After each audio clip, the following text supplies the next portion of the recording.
Before the story locks shut, hit like, subscribe, and leave a comment, because once you see what these tattoos really mean, you won't look at ink the same way again.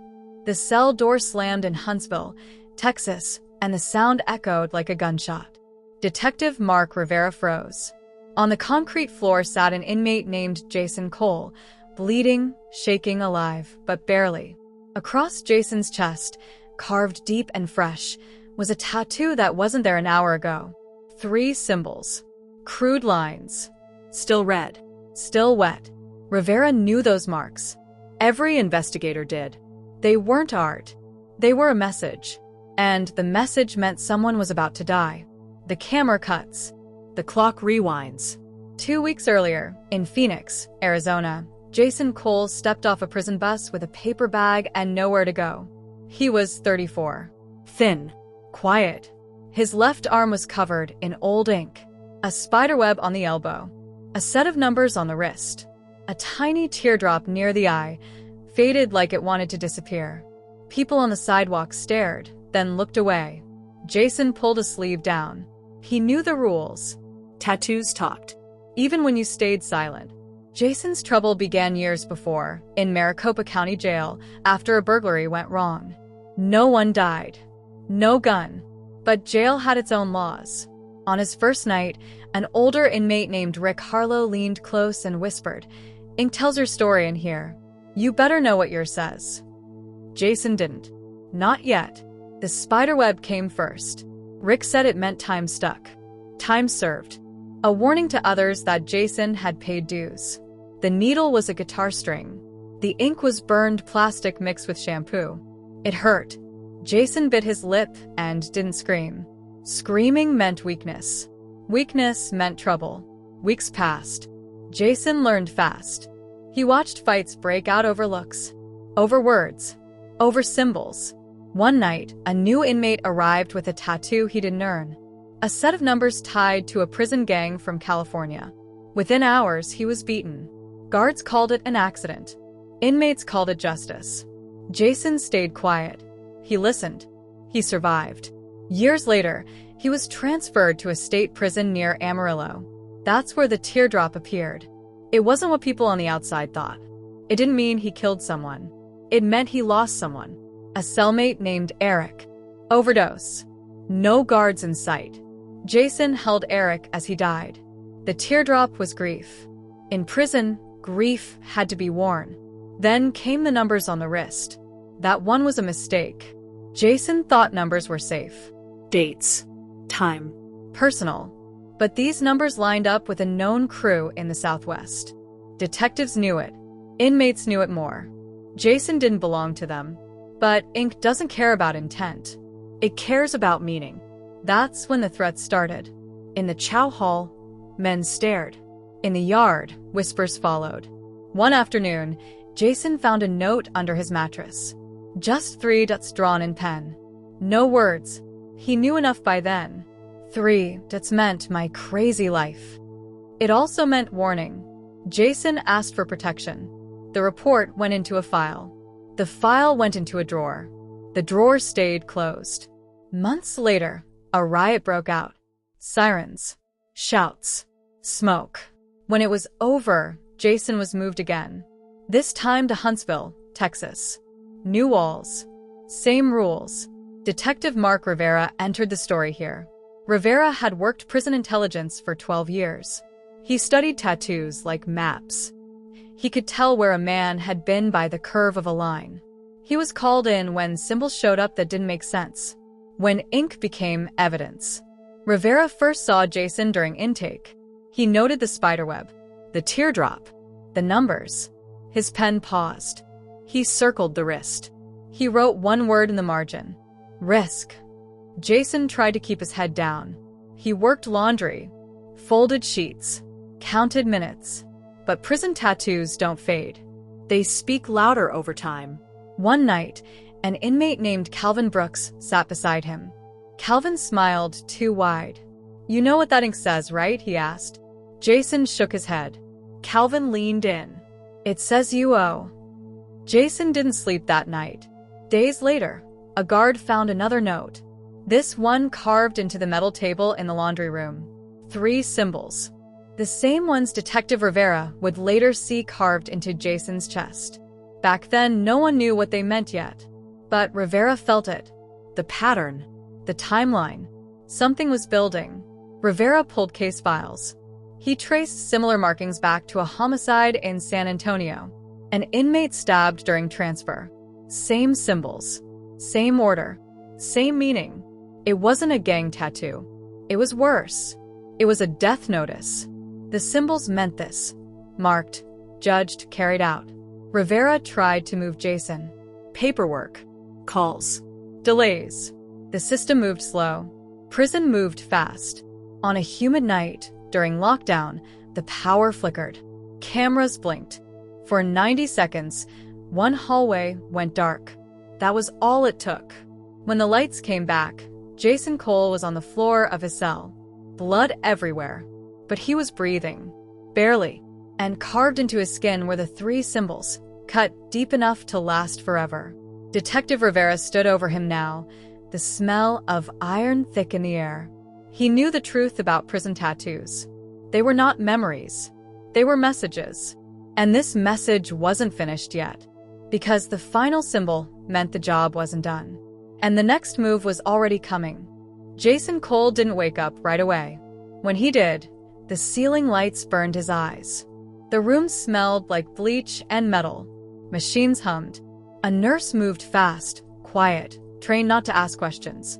Detective Mark Rivera stood against the wall, arms crossed, watching the slow rise and fall of Jason's chest.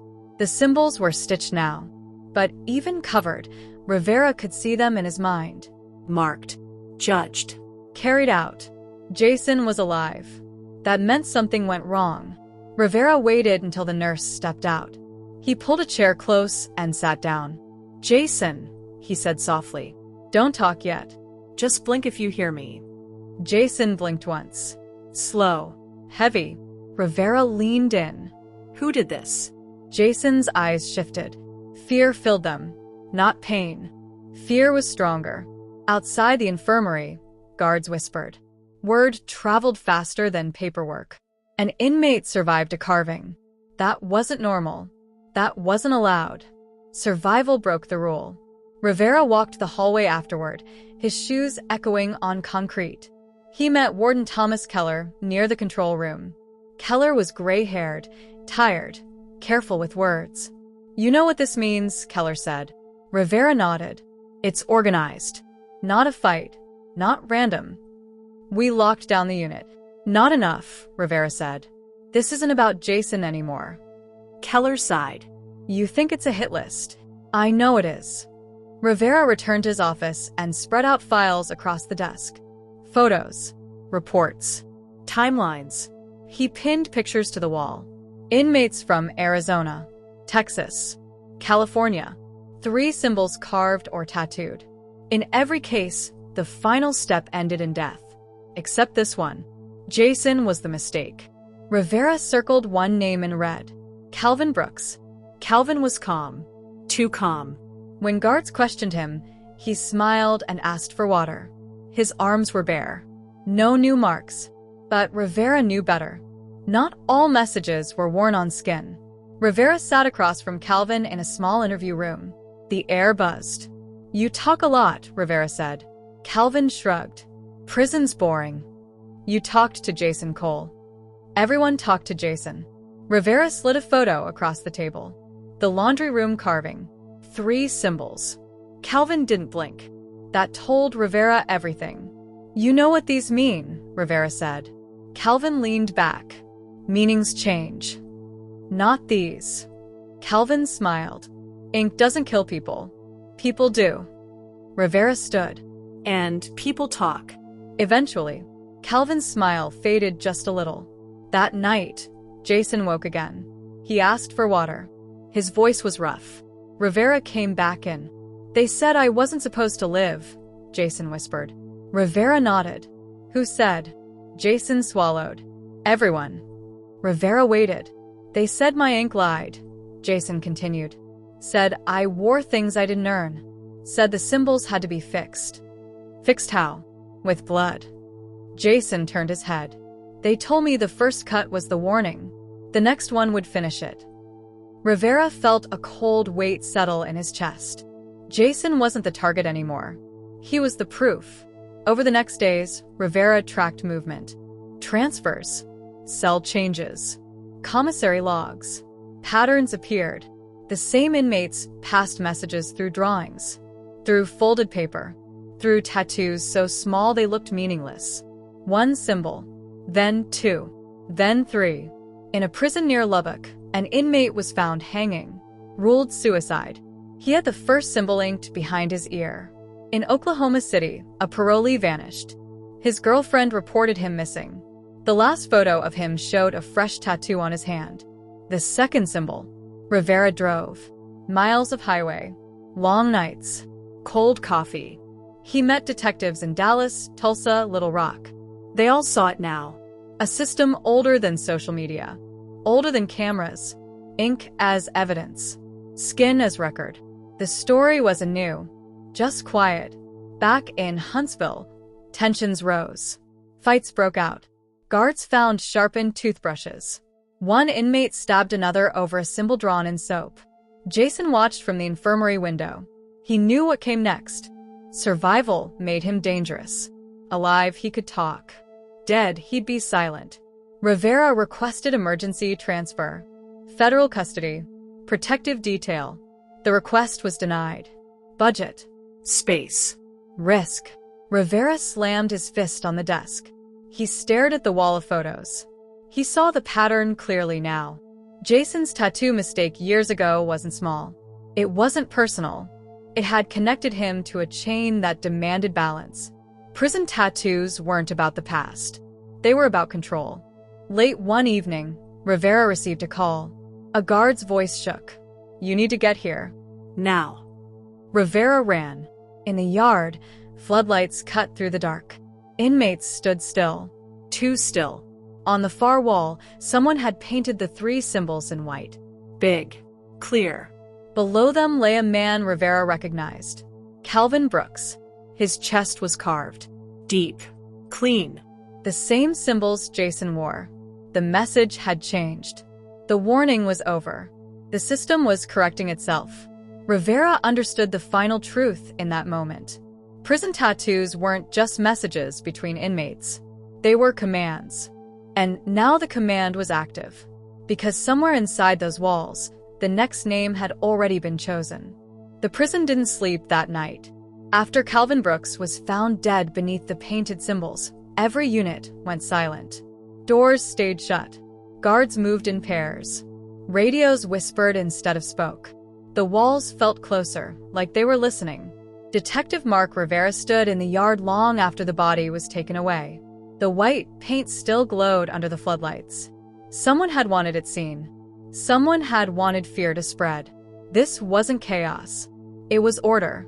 Rivera finally understood what the prison tattoos really meant. They weren't just history. They weren't just identity. They were a system of law when no other law mattered. Ink replaced courts. Symbols replaced judges. And punishment was carried out without appeal. Jason Cole was the break in that system.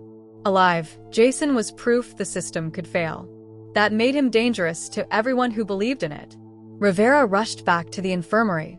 Two guards stood outside Jason's room. One looked nervous.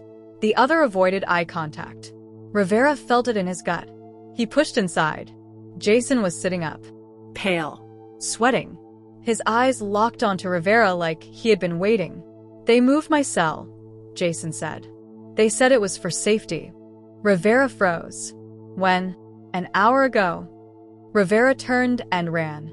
Jason's new cell was in a different block. Older, quieter, fewer cameras.